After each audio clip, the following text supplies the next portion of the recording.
नमस्कार, गुलमोहर किचनमध्ये आपलं स्वागत आहे। आज मी मटार कचोरी बनवणार आहे।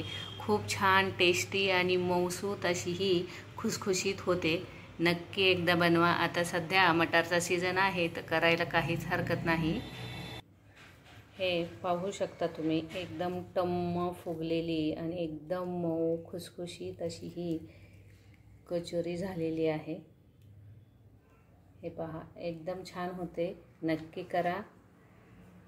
मटारची कचोरी बनवण्यासाठी इथे एक मी वाटी भरून हे वाटाणे घेतलेले आहेत। कोवळे आहेत, जास्त कडक नाही आहेत। आणि इथे हिरवी मिरची घेतलेली आहे आणि थोडंसं आलं। आता हे मटार जे आहे ते भाजून घ्यायचे आहेत। इथे हे हलकेसे असे भाजून घ्यायचे आहेत। याप्रमाणे भाजून घ्यायचे आहेत। आता गॅस बंद करून हे वाटाणे काढून घ्यायचे आहेत। थंड झाल्यावर मिक्सरमध्ये थोडेसे जाडसर फिरवून घ्यायचे आहेत।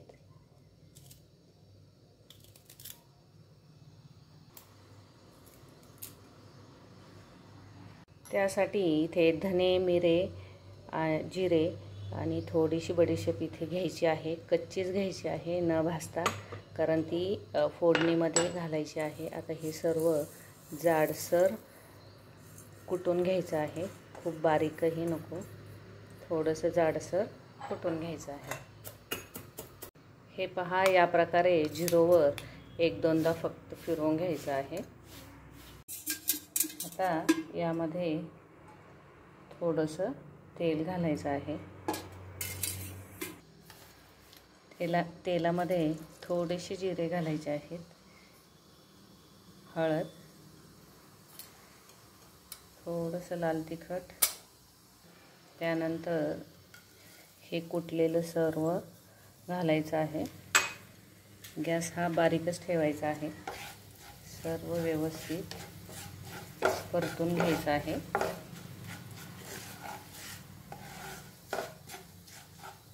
थोडासा हिंग। आता हे परतून झाल्यानंतर त्यामध्ये 1 चमचा बेसन पीठ घालायचं आहे, कारण वाटाणे हे जरा थोडेसे ओलसर असतात आणि या बेसन पिठाने लवकर ते सारण जे आहे ते कोरडं होण्यास मदत होते आणि कचोरीची टेस्ट पण खूप छान होते।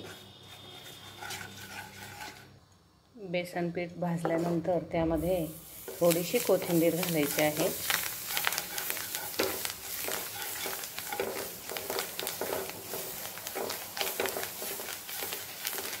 आता यामध्ये थोडासा चाट मसाला घालायचा आहे।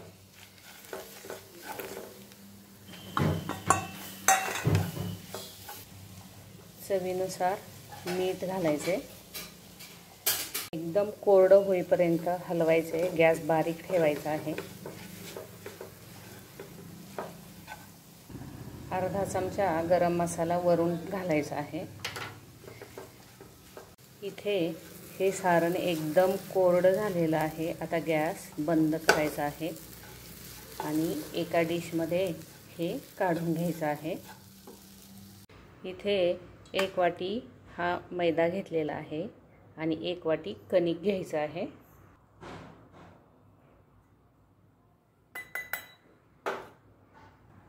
आता यामध्ये मीठ घालायचं आहे। अगदी थोडासा ओवा घालायचा आहे। खूप छान टेस्ट येते ओव्याने। हे मिक्स करून घ्यायचं आहे हाताने। आता त्यामध्ये तुपाचं मोहन घालायचं आहे किंवा तेलाचं घातलं तरी पण चालू शकतं।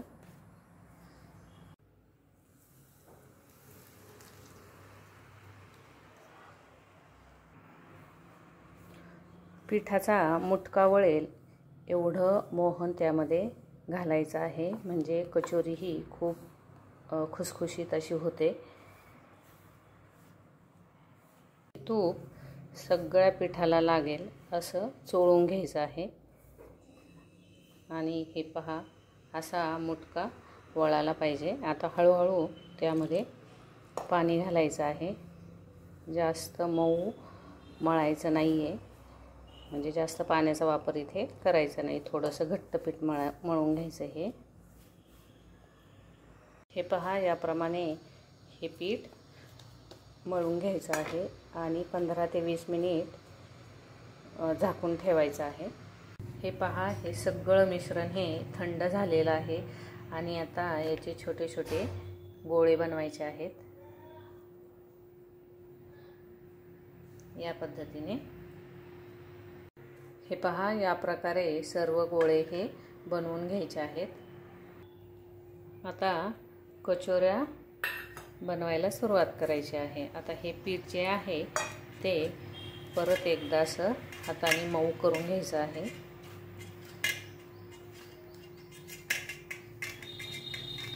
आणि हा जो गोळा आहे याचा डबल गोळा हा घ्यायचा आहे. हे पहा, एवढा. आणि हातावर असं प्रेस करून साईडची बाजू म्हणजे कडेची बाजू ही पातळ करून घ्यायची आहे आणि ह्या बोटाने हा मधला भाग जो आहे तो असा दाबून पातळ करून घ्यायचा आहे. आपण पुरण जसं भरतो तसंच बनवायचं आहे. थोडंसं आता हाताने मध्ये प्रेस करायचा आहे आणि हा गोळा असा मध्ये ठेवायचा आहे. हा गोळा ठेवल्यानंतर हे प्रेस करायचं आहे असं आणि ह्या पूर्ण बाजू ही बंद करून घ्यायची आहे. असा चिमटा काढायचा आहे म्हणजे बाहेर हे सारण येत नाही आणि कचोरी फुटत नाही.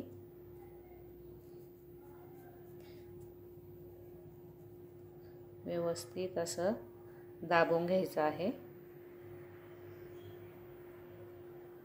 वरचा आलेला भाग हा काढून घ्यायचा आहे आणि बोटाने हा आतमध्ये दाबायचा आहे म्हणजे कचोरी ही फुटत नाही. आता ही चपटी करून घ्यायची आहे. चपटी केली की कचोरी छान फुगते.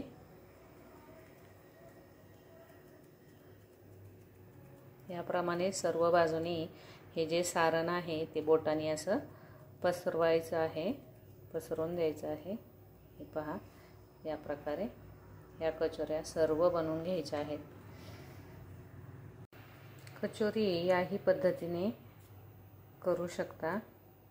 हाताने असं दाबायचं आहे, असं चपटं बनवायचं आहे आणि असं दाबून दाबून गोल मोठी अशी पुरी बनवायची आहे. मधली बाजूही दाबायची आहे, मध्ये जास्त जाड ठेवायचं नाही.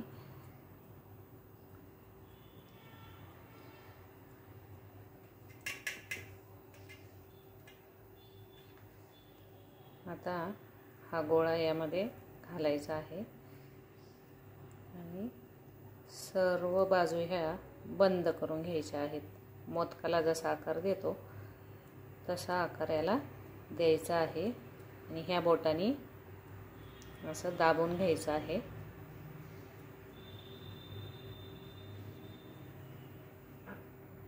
ही बाजूवरची काढून घ्यायची आहे.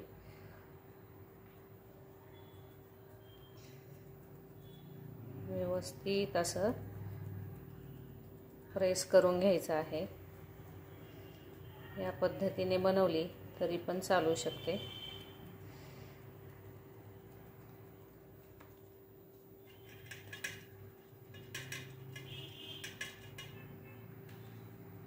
हे पहा, या प्रकारे सर्व कचोऱ्या ह्या बनवायच्या आहेत.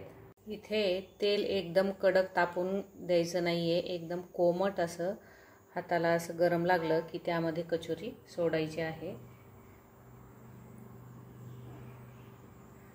म्हणजे कचोऱ्या ह्या छान अशा टम्म फुगल्या जातात आणि गॅस हा बारीकच ठेवायचा आहे.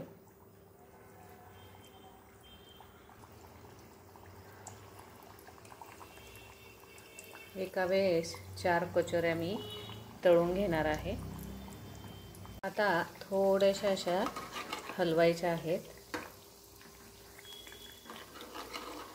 गॅस हा बारीकच आहे, अजून फुल करायचा नाहीच आहे। ज्यावेळेस पुरी म्हणजे कचोरी ही पूर्ण फुगेल त्यावेळेसच हे पलटून घ्यायचं आहे।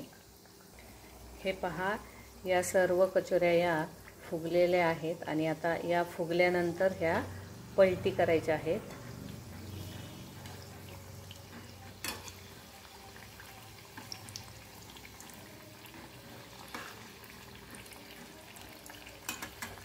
गॅस हा बारीकच ठेवायचा आहे। इथे कचोरी ही एकदा उलटून घ्यायची आहे आणि आता काढून घ्यायचे आहेत सर्व। त्यामधलं तेल असं निथळून घ्यायचं आहे।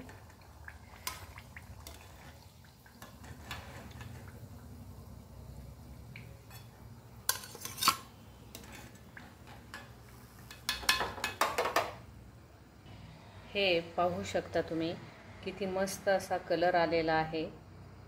आता याच पद्धतीने सर्व कचोऱ्या ह्या तळून घ्यायच्या आहेत। इथे या कचोऱ्या सर्व तळून झालेल्या आहेत। ह्या पाहू शकता तुम्ही, इथे खूप छान अशा झालेल्या आहेत।